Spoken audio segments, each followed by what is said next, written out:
네, 기업 리포트 들어볼까요? 올해 여러분들이 주목하셔야 될 단어, 음절은 세 가지 정도 될 것 같습니다. IoT 많이 들어보셨을 겁니다. 사물 인터넷 매번 강조가 되고 있죠. 핀테크 잘 아실 겁니다. 여기 이제 오늘 저녁에 길리어드 사이언스라는 회사의 실적이 미국에서 나오는데요. 바이오 헬스케어. 요 세 가지 단어는 계속 관심 있게 두셔야지 기업을 찾는데 좀 효용성이 있을 것 같은데요. 자, IoT와 관련해서 또 무인 자동차, 자동화 전장화 이런 얘기 또 많죠. 전자장치화.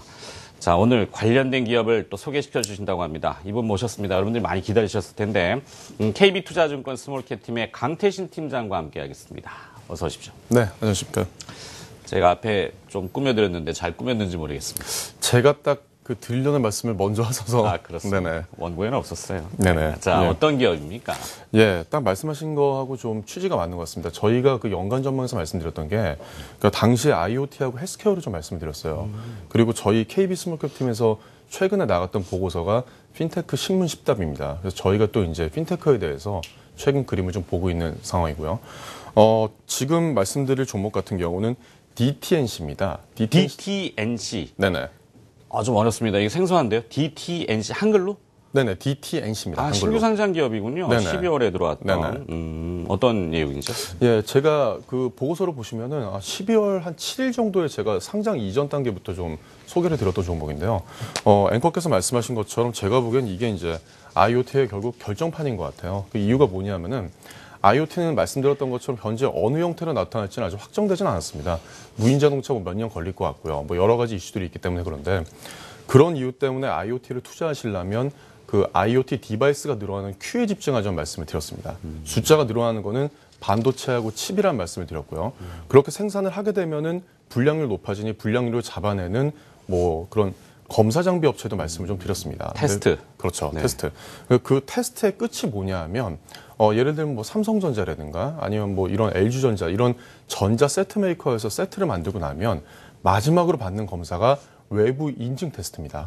이게 실제로 그 각 세트 업체에서 검사도 하긴 하는데 이게 세상이 변한 거죠. 시가 변화가면서 외부 인증기관들한테 인증을 받은 공신력이 중요하게 됐고요. 추가적으로 그 인하우스라고 하는 자체 내에서 검사를 받게 되면 여러 가지 제약들이 따를 수밖에 없습니다. 그래서 이런 공신력 이슈 그리고 그 다음에 인증을 받고 나서 전 세계적으로 얼마나 그게 또 통용이 되는가 그런 거를 보면서 속칭 말하는 테스트 전문 회사들을 좀 찾게 됩니다. 국내 테스트 전문 회사들이 대기업이 없습니다. 그래서 이제 작년 12월 17일 날 신규 상장한 DTNC가 국내 그 검사 업체로는 가장 큰 사이즈라고 보고 있고요. 그런 것 때문에 저희는 이 회사의 포텐셜을 강하게 보고 있습니다. 네. 자, 검사, 테스트, 중요하죠. 네네. 우리나라는 세계 최고의 반도체 회사를 가지고 있고, 세계 최고의 자동차 회사도 있는데, 두 개가 융합이 잘 되려면 검사를 더 잘해야 되는 거죠. 그렇죠. 네, 좋습니다. DTNC. 자, 이 시험 인증 업체, 이렇게 돼 있는데요. 시험 인증 산업의 성장성, 요거 한번 점검해 볼까요? 네, 시험 인증 산업이라는 산업 자체는 되게 생소할 수밖에 없는 게 우리 일상생활에는 전혀 영향을 끼치지 않거든요. 시장만 놓고 말씀드리면은 사실 그 시험 인증이라는 시장 자체는 가장 큰 거는 이렇게 보시면 됩니다. 여러분이 먹고 마시고 하는 식음료품이 사실 가장 큽니다. 예를 들어 드리면 농약이 들어있는지 아니면 GMO라고 그러죠. 유전자 병형 식품인지 이런 것들을 각 식품마다 다 검사를 해야 됩니다. 근데 이렇게 딱 들으시면 바로 이해가 되시는 게 식품안정청이 있구나.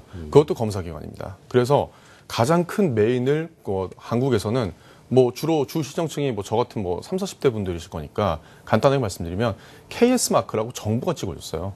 그런 단일 마크를 찍어줬었는데 이게 이제 글로벌리제이션 되고 이러고 세계화되고 수출하고 교육량 늘어나고 하면서 국내 인증으로는 전혀 통용이 되지 않습니다.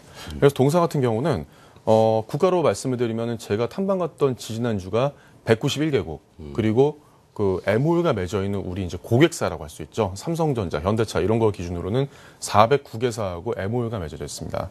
그러니까 이런 것들이 이제 자연적인 그 진입 장벽을 형성을 하고 있다고 보고 있고요. 기술 인증 같은 경우는 제품 개발 이후에 제조업체들의 수출이라든가 이런 걸 위한 마지막 관문이기 때문에 정부 입장에서도 정부 위주의 관납 이런 걸 하는 것보다는 국내 수출 주도형 경제 구조를 감안했을 경우에 향후 민간의 성장이 좀 크게 예상이 된다고 보고 있습니다.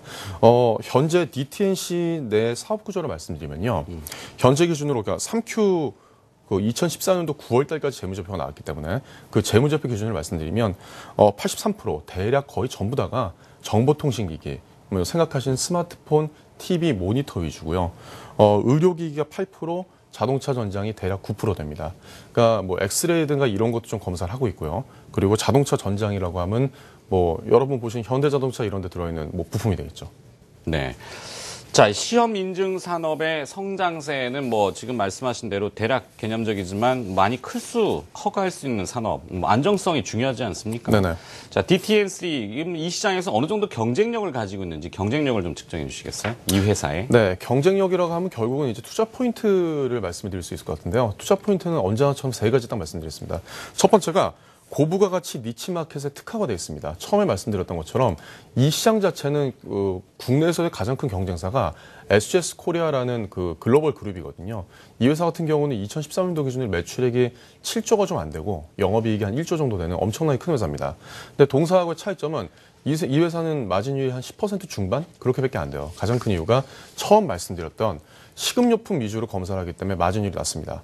당연히 여러분 딱 생각하시다시피 디텐시 같은 경우는 전자기기 위주로 검사를 하고 있고 거기에 이제 뭐 추가 투자가 이미 거의 다 끝나 있는 상황이기 때문에 마진율이 높죠. 3Q 기준으로 한 37%에서 8% 정도 보이고 있는데 제가 보기엔 정상화되게 된다 치더라도 30% 중반 정도, 초중반 정도의 영업이익률을 지속적으로 유지할 거라고 보고 있습니다.